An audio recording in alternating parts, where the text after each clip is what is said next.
kind of turned into this whole thing. And so he gave the example, and he was like, let's say you're at a park and you are wanting this man to approach you, and you are wanting him to know, like, what do you think he would want from a woman? And so she gave her the qualities that she has. She's like, yeah, I'm this, I'm this, I'm this, I'm that. And he's gonna want to approach me because I'm that. And so he was like, yeah, but there are like 4 or 5 other women in the park that have those same qualities. So what makes him pick you? And in that moment, I just kind of stopped, and I had to drink a glass of water, because I was like, ooh, that hit hard. But I just wanted to know, like, what are your thoughts on that in terms of like women who don't want to compete in dating or feeling as though they shouldn't? And then on top of that, like also having the thought process of what makes you different if there are other women in the space, especially for a man who's actively dating. Yeah, for sure. I think just kind of understanding that it's a difference between dating exclusively and just dating random people or dating multiple people. Particularly, I think sometimes, and forgive me for this, but I think sometimes women might be a little lazy in dating, because sometimes they rest on the concept of just like, I'm just going to beautify myself, and the guy is automatically supposed to spot me out of 20 other beautiful women.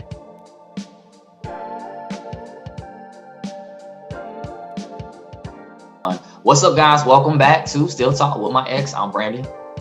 I'm Ariel. Super excited again. We always say y'all that. Y'all probably like, yeah, y'all always say that, but we really are. Got a good topic. All people know that there's like this dynamic between men and women when, men are waiting to approach women. Women are like, yeah, approach me. We're switching it up and kind of talking a little bit more nuanced today. So I'm excited to see how that conversation goes. Yeah.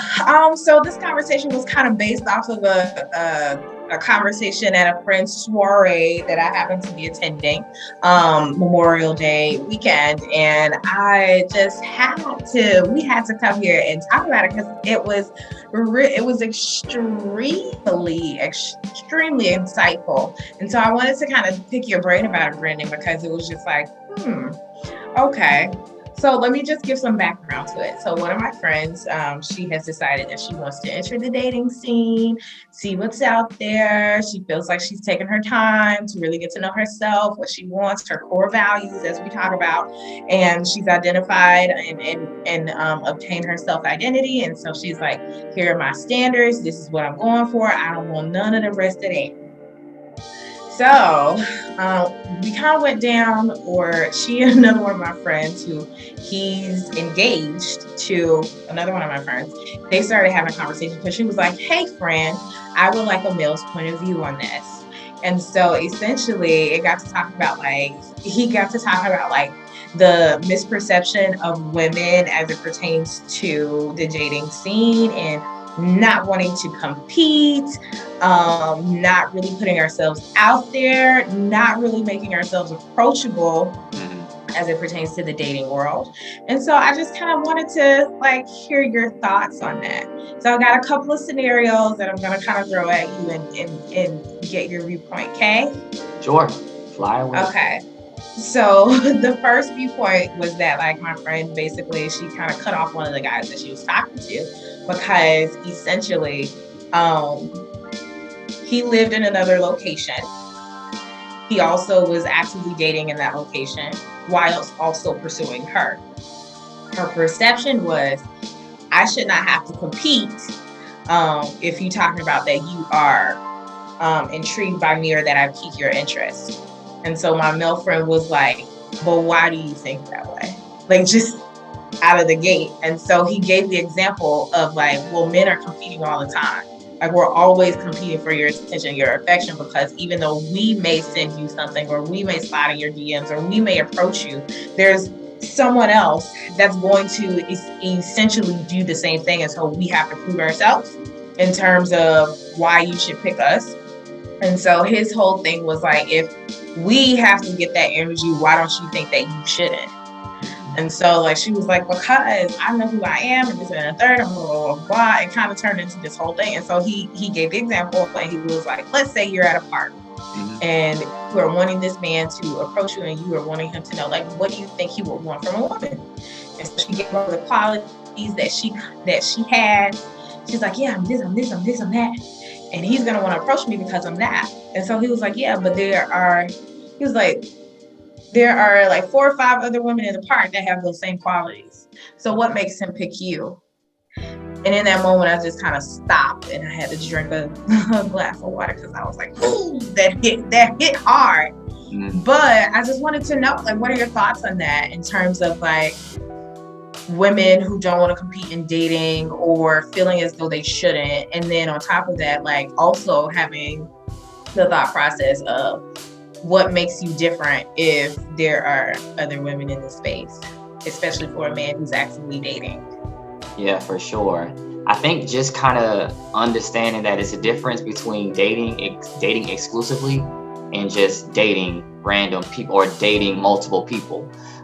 Particularly, I think sometimes, and forgive me for this, but I think sometimes women might be a little lazy in dating because sometimes they rest on the concept of just like, I'm just going to beautify myself, and the guy is automatically supposed to spot me out of 20 other beautiful women, and that's fine, okay, if you subscribe to that methodology, because that can maybe, hey, I'm one who believes thoroughly, and when a man findeth a wife, he finds a good thing. But let me clarify what that means. This remote control can be lost, but it's in my home, so it's near me. I have an acquaintance with it, and it's only one for the TV that's in my bedroom. Okay. So that's the exclusivity part. I think sometimes women have to remember that there is a difference. And I don't know if it's just semantics with the word competition or with just being present and offering, and being present. If you like somebody, what's wrong with making it known that you like that person? And I think sometimes it goes with that whole nuance thing behind how women see this submissive word. They see submissive as something debasing or something belittling. If you show interest in a guy, it's nothing wrong with that. Go ahead. I see your hand raised. I think too that like the whole process, to answer your question of like what's the problem with approaching a guy or letting him know you're interested. I think a lot of times in our space as women, when we are bouncing thoughts off of each other, the thought process is you don't want to be seen as like a thirst bucket or a thirsty woman. And again, I think women have to stand in empowerment. And standing in empowerment means that you can't view yourself through the lens of a man. You have to be comfortable with your core values. And if we all sort of comported ourselves through the lens of other people, we still be slaves. You know what I mean? Women wouldn't get credit cards. Women wouldn't be executives. And so I think it's more about, your individuality as a woman and your confidence as a woman.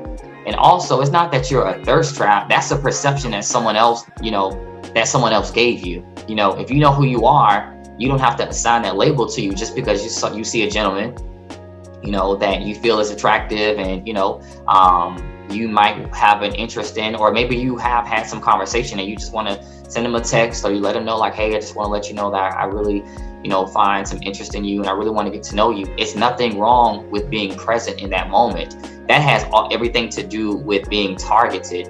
And I think sometimes it's like you can put that, just as we would pursue our careers, we would pursue, our LLCs. You can be specifically after something without coming from it from a desperate arena, So I think once women tend to reassign targeted dating versus to sort of this reactive dating, I think that it will be beneficial.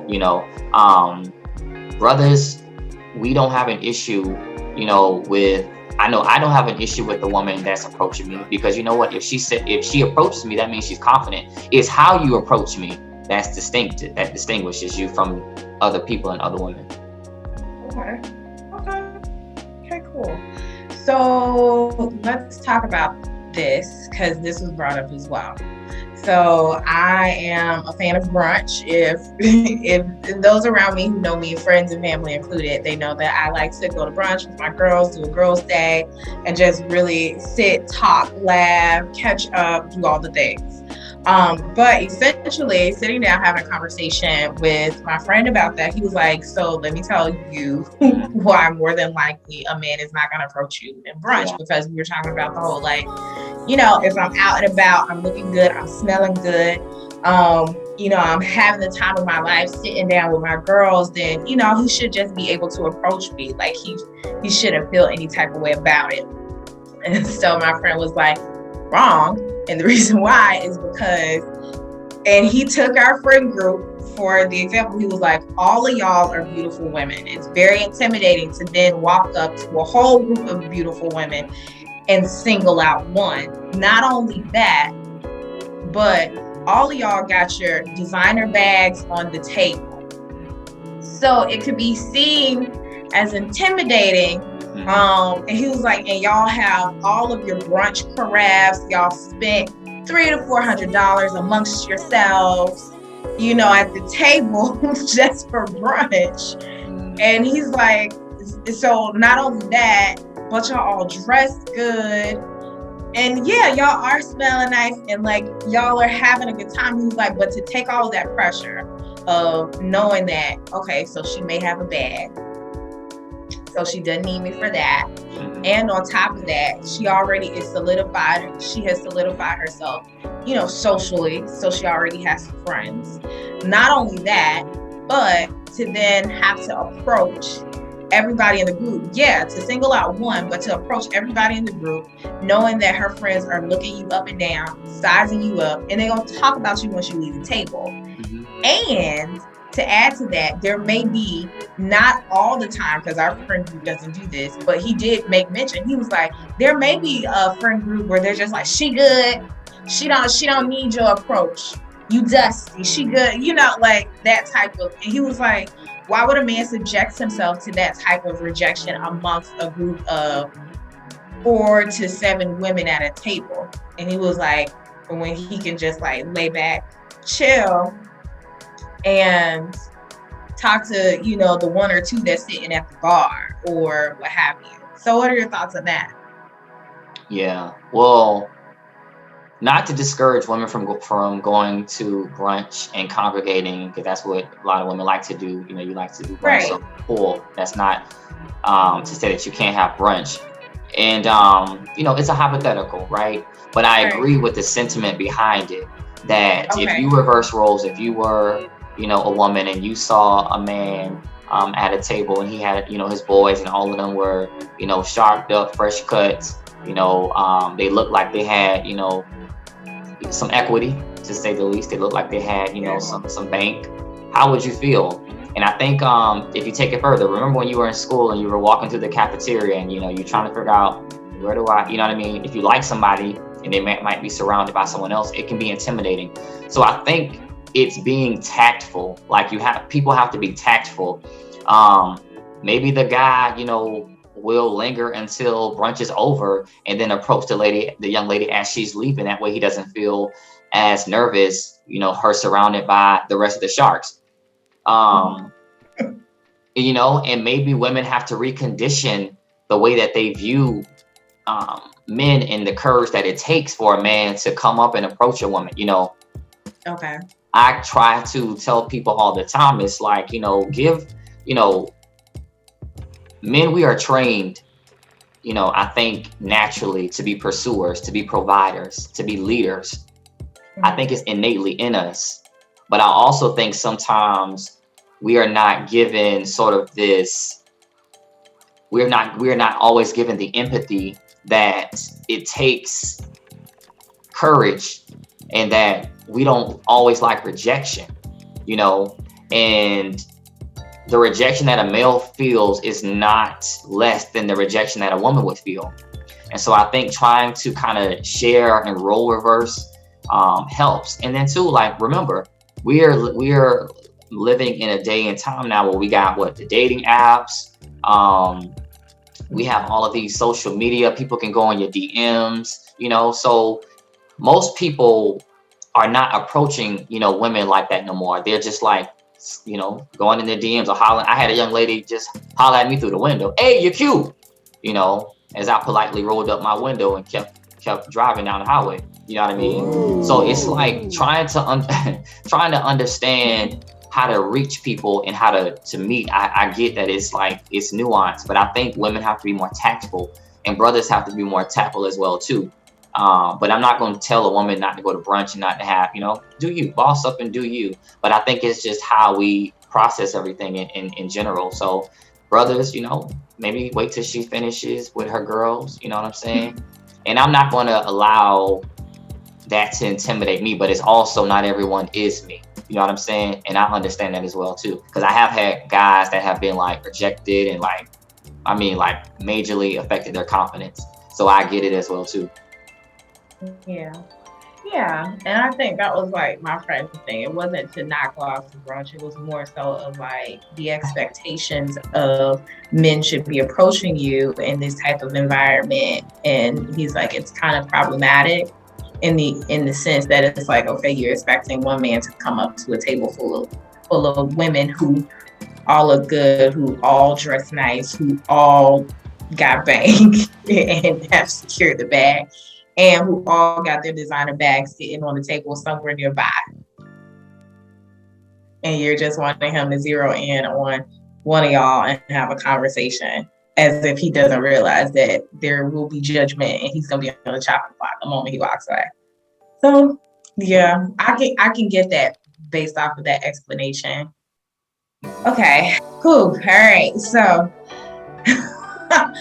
Okay, I got a last scenario because this is a lot to take in as, a single woman who went out here in these streets dating. Well, I've already admitted that, like, I don't think I'm ready to date or in a space to date. But, essentially, it is hard information to hear when you have been dating and, you hear your friend kind of correct some of your behavior that you've had. You're like, But anyway, moving to the third scenario. So a friend of mine, so my friend actually brought up another thing, going back to one of your comments about like women being lazy sometimes as it pertains to dating. And he basically told me about this thing that he just recently participated in here in Houston. And it was called like the 400 Black Men of Houston or what have you. And he's like, his whole thing was like, my female friends that talked to me about dating, he was like, y'all all looking for a Black man who's educated and who knows Jesus or who's somewhat religious. It's like you had an opportunity when I went to 400 Black Men. And he was like, he said, some of y'all hit me up in the DMs and was like, find me a husband, do this, do that. Or network with these men and then set something up so you can have something on the side and then invite us. And he was like, bro, like, he was just like, yo, my woman at the house, like, I don't have to network and do none of this because who I'm marrying is at the house. But he was frustrated because of that. And so that's when he was like, yeah, there's this laziness around y'all sometimes in terms of like feeling like you can't make yourself presentable or make yourself available or let a man know that you are actively dating and wanting to get to know somebody. And he was like, he said, I was at that event. I told y'all what the address was and I told y'all to pull up. He said, I even told y'all, he was like, I even gave y'all the address of where we would be after that. And he was like, yes, statistically speaking, half of these men are married. The other half may have a different preference than a woman. So it's like, but at the same time, your odds are still great. It's 400 Black men. So maybe your odds are 50 or 25. He was like, you're just trying to find one. That's it. You're just trying to find one. He was like, and I would have been your wingman. I could have introduced you. We had a section.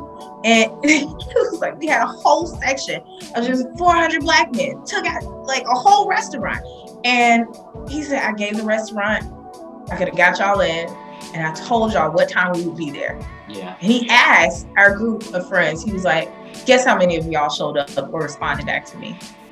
And I was like, one. He was like, none of y'all. Absolutely zero of y'all responded. He was like, your husband could have been walking around in this venue. You could have met him. He was possibly like, I could have introduced you to the man who you was on vacation with, who you want to do all this stuff with. But instead, you didn't even make yourself available. You didn't make yourself presentable. Meanwhile, he was like, there was a black woman in a nice dress and some heels while we were up there getting ready to take the photos, and she walking back and forth. You know she got approached. He was like, I don't doubt it, because she made herself available just to be in the vicinity. He was like, honestly, he said this, and I was like, don't say that. But he talked about, he said, and I see this a lot with the sisters. Like, I see this a lot with black women. He said, meanwhile, these white women over here, we standing taking pictures, and they over there plotting about which man they're gonna approach, how they're gonna approach him, and what they're gonna say. And all they're doing is waiting for this photography, for this photo shoot to be over. And they already have zeroed in on the man that they want to approach, the man who they want to talk to, and what they're gonna talk about. He was like, and that was before we got to the restaurant. And so it was like, he had such an indignation about it, almost, because he was like, y'all get mad, y'all talk about black men leaving y'all for white women. He was like, y'all get mad about all of these different things, but then at the same time, we talking about the black men are not out here. And he was like, for a city that is advanced, it's a metropolis. He was like, you got a good amount of pickings. Like, he's like, take your pick. And even when you have access, and I'm going to these events, I'm not going to leave you high and dry. I'm going to be your wingman. I'm going to help set you up. You still don't show up. So yeah, that was I just kind of sat there like, Hey, heard you. I heard you. So what are your thoughts on that in terms of, like, not making ourselves available and having more so like a laziness kind of mindset? Because on the other side of that, he was like, y'all stay in the house when y'all not at brunch. And then I tell y'all where to show up, and then you don't show up. Yeah, I wholeheartedly believe that, to be in the dating game means you play it like you're playing a sport. You can be competitive, if you could say that, if we could say that. You can be vigilant. You can take a reference from a credible source, like your friend in that case. And again, I think there is sort of this determination, but again, I think what we're driving at is just sort of this laziness behind women, some black women, not all, but some black women feeling sort of entitled to the black man by way of him being a black man, and not wanting to show that interest, not wanting to put in that effort. And I think that paradigm doesn't do well, because you can't have it both ways. You can't say, well, there are no good black men, around, and then not make yourself present. That's not saying that you got to go to the strip club and you got to put yourself in these precarious situations, but it does say, if one of your guy friends say, hey, I got this event that I'm planning, I think it would be amazing for you to join. Would this be something that you would consider? What's wrong with that? You know what I mean? Don't be prideful and expect for this great guy to fall out of the sky. Not saying that that's not possible, again, because I think sometimes our faith, we rest on that. But remember, faith is an action word. You know what I mean? And it's also an action. It's a corresponding action. So if you do want a good husband, that just means that, maybe you when you walking your dog or wherever you are, you know what I'm saying, look your best, present your best foot forward. That's all that is. But I think that there is sort of this entitlement. In other cultures, they harp on it. You know what I mean? One of my guy friends, he was telling me that he's probably dated every kind of woman, that there is, because they had some interest. He had some interest in them, you know what I mean? And he didn't have to deal with sort of this stigma that sometimes bespeaks black women, a few of black women, or a swath of black women, not all, but a few who feel just sort of like entitled to the company of a black man. Like, oh, he better see me. It's like, no, that white woman approached him, and you know what I mean? Like, hey, it is what it is. It's a tough market, you know what I mean? And you got to kind of be a bit more analytical, a bit more strategic, a bit more aware, a bit more vigilant. And again, my word, a bit more tactful in this dating space if you want a good brother. You know what I'm saying? Yeah. I also think that we have to pass this down to women and young women, you know, to say that you can be respectful, you know, in having someone show you interest, you know, and then making your interest known to them when they have, you know. Don't make the brother jump through 50,000 ropes when you see that the guy is a good guy, when you see that he's taking the time to, you know, build up the confidence to approach him. You ain't got to size him up like, what do? You know what I'm saying? Or go to sort of just like this ulterior motive thing. Give him the benefit of the doubt if you feel it's the right thing to do. But I don't think that there should be this entitlement, you know, because that is a thing. Oof.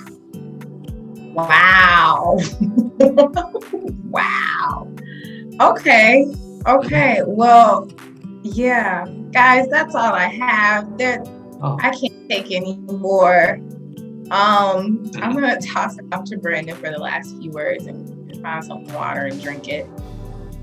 Well, we hope that you enjoyed this segment. Hopefully you didn't take offense to it, but if you did, it probably was a good thing for you. And again, you know, we're all growing. You know, we out here Black, so we're trying to help all of and even if you're not, you know what I'm saying, there's some good brothers out there too, some good sisters out there. We're just trying to show you all that there are many different ways and methodologies to how to attract somebody. The first thing is don't be too prideful, you know, because it's always 20 beautiful women, it's 40 different beautiful women. You got some handsome men out there, so remember that. But we love y'all. Till the next time, we about to get up out of here. Love you, mean it. Like, comment, subscribe. Like, comment, subscribe. All right, peace. We out. Bye.